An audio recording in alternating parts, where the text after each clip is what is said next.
विद्वानों को बुलाए थे, उस पर बजाबते सारे चौपाई सारे चीजों को रखा गया। लेकिन अच्छा ये कि बार बार क्यों ऐसा कर दे रहे हैं क्या? ऐसा मुझे उससे कोई मतलब नहीं है कौन क्या बोल रहा है। जिन्होंने मानस को सही ढंग से नहीं पढ़ा है, पूरे प्रसंग को उद्धृत करके नहीं बोलते हैं।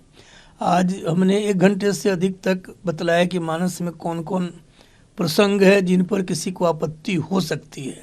उन सभी चौपाइयों को, दोहों को हमने बतलाया किस प्रसंग में है, उसका मर्म क्या है। यही दिन भर हमने बतलाया है। किसी को कोई समझना हो, ढोल गंवार शूद्र पशु नारी, ये पाठ मूल पाठ क्षुद्र पशु नारी है। नारी का अर्थ वहाँ समुद्र है, ये स्त्री नहीं है। और क्षुद्र पाठ पहले था, बाद में शूद्र पाठ हुआ। उसी तरह अधम जाति में विद्या पाए, पूरा प्रसंग पढ़ने पर लगता है कि तुलसीदास जी ने कितनी श्रद्धा भाव से वो प्रसंग लिखा है। और उसमें अधम जाति में विद्या पाए, गुरु ने उनको, शिष्य को नहीं कहा है। शिष्य ने अपनी वो दंडता को परिभाषित करने के लिए उसने कहा है। और पूरा प्रसंग देखने पर वो पता चलेगा कि उनको विद्या का तो अधिकार था ही। वो उज्जैन में शिव मंदिर में जाकर के कागभूषुंडी जी जब शूद्र रूप में पैदा हुए थे, बहुत जन्म जन्मांतर की कथा सुनाते हैं, तो वहाँ वो मंदिर में पूजा करते थे सब प्रकार से। और नमामि शमिशान निर्वाण रूपम जो स्तुति है, वो वही अभिशप्त हुए थे। तो उन्हीं को अभिशाप से मुक्त कराने के लिए उनके गुरु ने ये प्रार्थना की थी।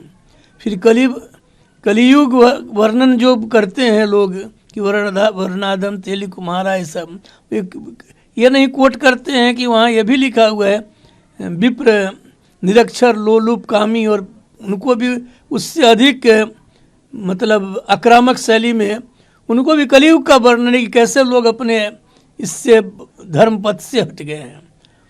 तो इस तरह से सापत तारत परुष कहंता, वो जिसने लिखा है गोस्वामी जी की बात नहीं, उसमें लिखा हुआ कि दुर्वासा मुनि श्राप देना। अब दुर्वासा न वाल्मीकि रामायण में दुर्वासा है, न अध्यात्म रामायण में है। जिसने वो प्रसंग जोड़ा है उसको ये भी नहीं मालूम है कि वाल्मीकि रामायण में क्या है और इसमें क्या है, अध्यात्म रामायण में क्या है। तो इन सब जब तक प्रसंग आप पूरा नहीं देखिएगा तब तक ये तुलसीदास जी को समझे।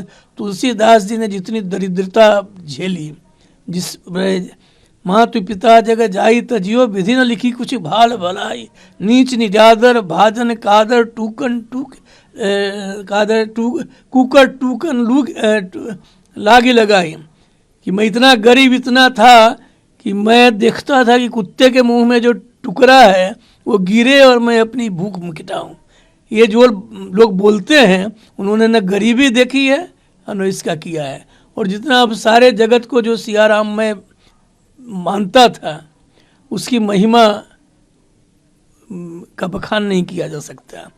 और उन्होंने जितनी श्रद्धा से जितने वंचित वर्ग के लोग हैं, वो केवट हों, निषाद राज हों, सबरी हों, बानर भालू लोग हों, जितने सब जनजातीय लोग थे, सबके प्रति जिस श्रद्धा भाव से लिखा है वो तुलसी को अमर महाकवि बनाता है, लोकनायक बनाता है। ग्रियर्सन ने कहा है कि भगवान बुद्ध के बाद देश के वो सबसे बड़े लोकनायक थे। और एक अंत में मैं एक कविता है, नंदित स्वदेश वंदित विदेश, हे तुलसी तुम जुग जुग महान। तो ये ऐसा महान कवि सदियों के बाद उत्पन्न होता है जो इस भाषा में मानस की रचना हुई है। और एक बात और मैं बतला देना चाहता हूँ कि मानस केवल महाकाव्य नहीं है, ये हम नहीं, ग्रियर्सन से लेकर के कामिल बुल्के तक सब ने लिखा है कि यह धर्म ग्रंथ है। उसी तरह पूजित धर्म ग्रंथ है, उन्होंने लिखा है, जैसे बाइबल ईसाइयों का धर्म ग्रंथ है। तो धर्म ग्रंथ बोलने के पहले धर्म ग्रंथ का मर्म समझना चाहिए। मैं ये नहीं कहता कि कौन बोल रहे उससे हमको मतलब नहीं है। मुझे मतलब है कि यदि किसी को प्रश्न करना है, हमने तो प्रश्न शंका के लिए भी 1 घंटा रखा था कि जो उनको जो पूछना है पूछ ले कि इसमें तुलसीदास कैसे किसी के प्रति आपत्ति उन्हीं को ना किसी को होगा जिस समाज ने किसी को विशेषाधिकार दिया होगा, कुछ उससे उसको लाभ मिला होगा तो समाज के लिए वो करेगा, या समाज के लोगों ने उसको नायक बना होगा। तुलसीदास जी को तो इतना लोगों ने सताया, प्रबुद्ध वर्ग के लोगों ने, कि दूत कहो, अवधूत कहो, रजपूत कहो, चुला को काहू की बेटी से बेटा न ब्याह, काहू की जाति बिगाड़ न सो, यहाँ तक कहना पड़ा। काशी में इतने लोगों ने तंग किया कि छोड़कर 80 घाट पर आ गए, वहाँ भी रहे।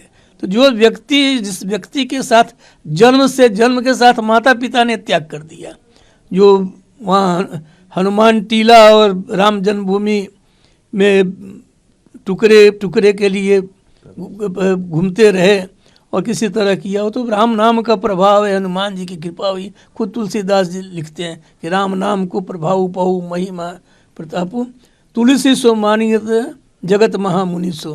तुलसी को बढ़िया से पहले पढ़ना चाहिए। और मैं इस पर एक मेरी पुस्तक आ रही है, समदर्शी संत तुलसीदास। मेरी तो चेष्टा थी कि आज ही मैं उसको निकलवा दूं, लेकिन अगले महीने में फरवरी में आएगी, समदर्शी संत तुलसीदास। उसके बाद किसी को भी पूछना है, वो कोई संशय करना है तो लिख करके, शास्त्रार्थ करके या डिबेट करा करके कर ले, हम जवाब देने के लिए तैयार हैं।